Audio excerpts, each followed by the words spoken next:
Philippines లో tsunami భయం ఇంకా ప్రజల్ని వణికిస్తోంది. ఇప్పటికే సునామీ హెచ్చరికలు జారీ చేశారు. తెల్లవారుజామున 5:07 సమయంలో 7.8 తీవ్రతతో భూకంపం నమోదైంది. తరచుగా భూకంపాలు వస్తూ ఉంటాయి, కానీ నమోదైనటువంటి భూకంప తీవ్రత అంతా ఇంత కాదు. ఏకంగా బిల్డింగ్లన్నీ కింద నేలమట్టమైపోయాయి. చాలా ప్రాంతాల్లో అగమ్య గోచరణ పరిస్థితి నెలకొంది. సో ఇది సముద్ర గర్భంలో రావడంతో సునామీ హెచ్చరికలు జారీ చేశారు ఫిలిప్పీన్స్ అధికారులు, అక్కడి ప్రభుత్వం. దీంతో అక్కడి ప్రజలు అప్రమత్తమయ్యారు, అలర్ట్ అయిపోయారు, భయాందోళనకు గురవుతున్నారు. ఇంకా సునామీ భయం కలుగుతూనే ఉంది పబ్లిక్లో. సో రాకసి అలలు భయపెడుతూ ఉన్నాయి. తీర ప్రాంతాల్లో కిలోమీటర్ మేర సముద్రం ముందుకు దూసుకొచ్చింది. పలబాన్ తీరంలో 1 నుంచి 3 మీటర్ల మేర అలలు ఎగిసి పడుతున్నాయి. ఇక ఎప్పుడు ఏం జరుగుతుందోనన్న ఆందోళనలో స్థానికులంతా ఉక్కిరిబిక్కిరిగా ఉన్నారు. ఇక భూకంపం తాటికి ఇప్పటికే 35 మంది మరణిస్తే 200 మందికి పైగా గాయాలయ్యాయి. అండ్ వేలాది కుటుంబాలు నిరాశ్రయులైపోయారు. ఇక 10,000 మందికి సురక్షిత ప్రాంతానికి తరలించారు. భవనాలు, రహదారులు, వంతెనలకి భారీ నష్టం వాటిల్లింది. 7.8 తీవ్రతతో భూకంపం నమోదైంది. జనరల్ శాంటోస్ ప్రాంతంలో కొన్ని బిల్డింగ్లని కుప్పకూలిపోయాయి. విజువల్స్ చూస్తున్నాం మనం. నిన్న తెల్లవారుజామున అక్కడి కాలమానం ప్రకారంగా 7:37 సమయానికి బిల్డింగ్లన్నీ కుప్పకూలిపోయాయి. ఆ విజువల్స్ మనం చూడవచ్చు. 7.8 తీవ్రతతో నమోదైనటువంటి ఆ భూకంపం ఒక్కసారిగా షాక్ గురి చేసింది. అందరూ కూడా ఆ తీవ్రతను ఎవరు గమనించలేకపోయారు, అంతటి తీవ్రతగా నమోదైంది. స్కూల్లో ఉన్న పిల్లలు నేలపై పడుకోవడాలు, ఆ భూమంతా అలా ఊగడాలు, తర్వాత బిల్డింగ్లు ఎక్కడెక్కడ కుప్పకూలిపోవడాలు, పలు ప్రాంతాల్లో ప్రజలంతా ఉక్కిరిబిక్కిరైపోవడాలు, నివాసాల్లో ఉన్నవారు ఉన్నట్టుగానే ఆ రకంగానే ఇబ్బంది పడిపోయి ఆ శిథిలాల కింద ప్రాణాపాయ పరిస్థితిలో కొట్టుమిట్టాడుతున్న వాళ్ళు. ఎయిర్పోర్ట్లో కూడా, ఫిలిప్పీన్స్ ఎయిర్పోర్ట్లో కూడా ఇదే రకమైన భయానకమైన పరిస్థితి నెలకొన్నాయి. ఫిలిప్పీన్స్ ఎయిర్పోర్ట్లో కూడా భయాందోళన రేకెత్తించే విధంగా పరిస్థితి నెలకొని అక్కడ పైన ఆ స్లాబ్ అంతా ఊడి పడిపోలాలు, తర్వాత ఒక విపత్కర పరిస్థితి అయితే ఉంది. చాలా భయంకరమైనటువంటి భూకంపంగానే అక్కడ ప్రజలు అభివర్ణిస్తున్నారు. ఈ భూకంపం తాలూకు సునామీ హెచ్చరికలు కూడా జారీ చేశారు. ఇప్పటికీ ఇంకా సునామీ హెచ్చరికలు కొనసాగుతూనే ఉన్నాయి. 1 నుంచి 3 మీటర్ల ఎత్తు వరకు అల్ల ఎగిసి పడుతూ ఉన్నాయి. మరోవైపు అటు సముద్రం కూడా సుమారుగా కిలోమీటర్ మేర ముందుకు దూసుకొచ్చింది. సో 35 మంది చనిపోతే 200 మందికి గాయాలయ్యాయి. కొన్ని వేలాది మంది నిరాశ్రయులు అయిపోయారు.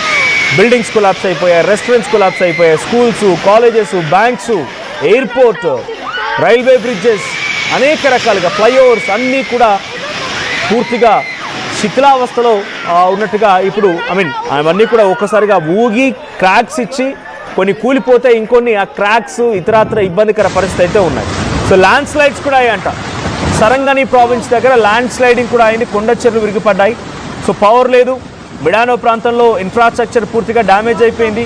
సో వాల్కెనాలజీ, సిస్మాలజీ అధికారులు సునామీ హెచ్చరికలను కూడా జారీ చేశారు. కాబట్టి ఆ సునామీ హెచ్చరికల నేపథ్యంలో 10,000 మంది సామాన్య ప్రజల్ని అక్కడి నుంచి దూర ప్రాంతాలకు తరలించారు.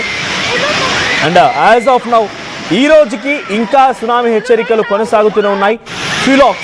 ఫిలాక్స్ అనేది Philippines Institute of Volcanology and Seismology ఇచ్చినటువంటి ఆదేశాల మేరకు ఇంకా అక్కడ సునామీ హెచ్చరికలు కొనసాగుతూనే ఉన్నాయి. 6 కోస్టల్ లొకేషన్స్లో ఈ ఎర్త్క్వేక్ తాలూకా పర్యవసానాలు ఉన్నాయి. ఇండోనేషియా, కంబోడియా ఈ ప్రాంతాల్లో కూడా ఒక్కసారిగా భూమి వణికింది. అక్కడ కూడా ప్రకంపనలు రేకెత్తించాయి.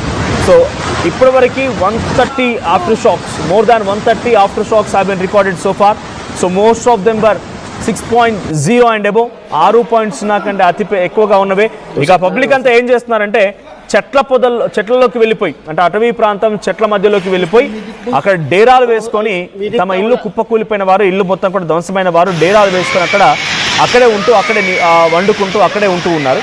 సో ఇంకా ఈ సిచ్యువేషన్ కంట్రోల్లోకి రాలేదన్నట్టు తెలుస్తోంది. యాజ్ ఆఫ్ నౌ ఇంకా సిచ్యువేషన్ కొనసాగుతూనే ఉంది. సో ప్రజెంట్ ఎక్కడ చూసినా కూడా దాని తాలూకా పర్యవసానాలు కనబడుతున్నాయి ఫిలిప్పీన్స్లో. ఒకసారి ఆ విజువల్ చూద్దాం.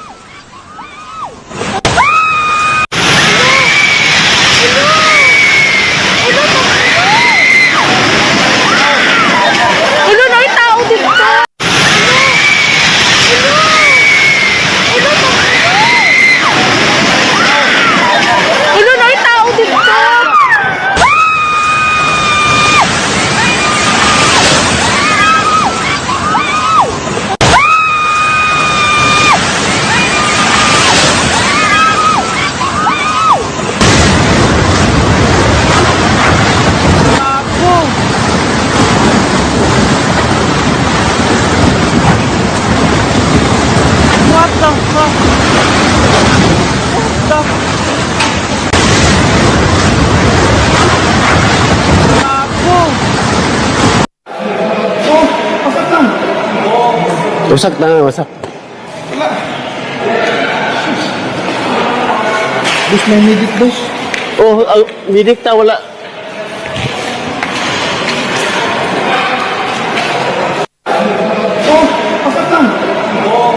Wasak na.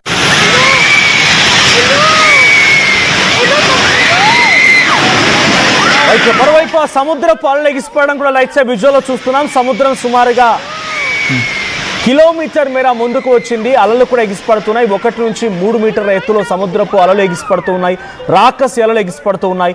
ఫిలిప్పైన్స్లో ఇంకా ఆ సునామీ సంబంధించి హెచ్చరికలు కొనసాగుతున్నాయి. సో భూ ప్రకంపనల తాలూకా భయాన్ని ఇంకా ఫిలిప్పైన్స్ ప్రజలు వదిలిపెట్టలేరు. ఇంకా భయాన్ని కొనసాగిస్తూ ఉన్నారు. ఒక్కసారిగా ఆ భూమి వనకడంతో రోడ్లపైకి వచ్చేసారు. తెల్లవారుజామున 7:35 నిమిషాల సమయానికి యాజ్ పర్ ఫిలిప్పైన్స్ టైమింగ్ అక్కడి కాలమానం ప్రకారంగా ఇది జరిగింది. సో అక్కడ ఎఫెక్ట్ అయినటువంటి ప్రాంతాలు ఎక్కువగా జనరల్ శాంటోస్, ఆ సిటీ మొత్తం కూడా ఇప్పుడు భూకంపం తాలూకు సిచ్యువేషన్తో వణికిపోయింది. కుప్పకూలిపోయే బిల్డింగ్లన్నీ కూడా. ఇంకోటి సారంగని ప్రావిన్స్, ఈ ప్రాంతంలో ల్యాండ్ స్లైడ్స్, కొండ చర్యలు విరిగిపడ్డాయి. మెడనావ్ ప్రాంతంలో కూడా ఇదే రకమైన సిచ్యువేషన్ ఉంది. దబావో సిటీ స్ట్రాంగ్ షేకింగ్, అంటే ఈ ప్రాంతంలో ఎక్కువగా భయంకరమైనటువంటి కుదుపుల్లోనయ్యాయి. సో ఇది ఎక్కువగా రిచెస్ట్ ఆ ఫిలిప్పైన్స్ ఉన్నటువంటి అద్భుతమైనటువంటి నగరంగా, ఎత్తైన బిల్డింగ్స్ ఉన్నటువంటి నగరంగా దబావో సిటీ ఉంది. అక్కడ కూడా ఈ బిల్డింగ్స్ అన్ని కుప్పకూలిపడాలు, క్రాక్స్ ఇవ్వడాలు, బ్రిడ్జెస్ కొలాప్స్ అవ్వడాలు, ఎయిర్పోర్ట్ అండ్ రోడ్డు ఫ్లైఓవర్స్ అన్ని కూడా క్రాక్స్ ఇవ్వడాలు కొంత ఆందోళన గురి చేస్తున్నాయి. సునామీ హెచ్చరికలను జారీ చేసిన తర్వాత ఇప్పుడు పబ్లిక్ అంతా కూడా మరోసారి భూకంపం వచ్చే అవకాశం ఉంది అన్నట్టుగా భావించి చాలామంది, అంటే 2 లక్షల మందికి ఎఫెక్ట్ అయింది. ఈ డైరెక్ట్ భూకంపం ఎఫెక్ట్ అనేది 2 లక్షల మంది పైన ప్రభావం చూపించింది. వీరంతా కూడా సేఫ్ జోన్స్కి వెళ్ళారు. కొంతమంది ఆ శిథిలాల కింద పడిపోయి చనిపోయారు. ఇంకొంతమందికి గాయాలై ఆసుపత్రిలో చికిత్స పొందుతున్నారు. అతి కొంతమంది వ్యవసాయ క్షేత్రాల్లోకి, పంట పొలాల మధ్యలోకి, చెట్ల మధ్యలోకి వెళ్ళిపోయి అక్కడ చిన్న చిన్న డేరాలు వేసుకొని ఉంటున్నారు. సో అక్కడ ఉండగల కారణం ఒకవేళ నిజంగానే కుప్పకూలిపోయిన చెట్లయితే విరిగిపడవు అంత ఈజీగా. సో బిల్డింగ్లు అన్నీ కూడా క్రాక్ ఇచ్చి కుప్పకూలిపోయే అవకాశం ఉంటుంది. కాబట్టి వాటి మధ్యలో నుంచి దూరంగా వెళ్ళిపోయి ప్రాణాలు దక్కించుకోవాలన్నట్టుగా వారంతా భావిస్తూ ఉన్నారు. సో విజువల్స్ మనం చూడొచ్చు, ఒక బ్రిడ్జ్ అది. సో బ్రిడ్జ్ దగ్గర రికార్డ్ అయినటువంటి దృశ్యాలు. సముద్రం చూడండి, సముద్ర పొలాలు ఎలా ఎగిసిపడుతున్నాయో. కొన్ని మీటర్ల ఎత్తులో, కొన్ని కిలోమీటర్ల మేరకి ముందుకు దూసుకొచ్చిన సముద్రం, మరోవైపు కొన్ని మీటర్ల ఎత్తులో, 1 నుంచి 3-4 మీటర్ల ఎత్తులో సముద్ర పొలాలు ఎగిసిపడుతూ ఉన్నాయి. సో ఒక్కసారిగా ఆ సిచ్యువేషన్ చూడొచ్చు. అంటే న్యాచురల్ కెలమిటీస్, ప్రకృతి వైపరీత్యం ఎలా విపత్తు తలెత్తుతుందనేది దీనికి నిదర్శనంగా ఈ సముద్ర పొలాలు చూడొచ్చు. సో ఇంకోవైపుగా ఆ విజువల్స్ మీరు చూస్తున్నారు. సో ఇటువంటి రాకసి అలలే ఇప్పుడు ఫిలిప్పైన్స్ ప్రజల్ని భయపెడుతూ ఉన్నాయి. సో ఫిలిప్పైన్స్ సంబంధించినటువంటి పబ్లిక్ అంతా కూడా సురక్షిత ప్రాంతాలకి ఆల్రెడీ మూవ్ అయిపోతున్నారు. సో ఇంకోవైపుగా వారంతా కూడా భయాందోళనకు గురైపోయి వారంతా సేఫ్ జోన్ వెతుకుతూ ఉన్నారు. కొంతమంది ఏమో ఇంకా గత్యంతరం లేదు, నిరాశ్రయాలు అయిపోయారు. ఎటువంటి సహాయం లేదు. ఏం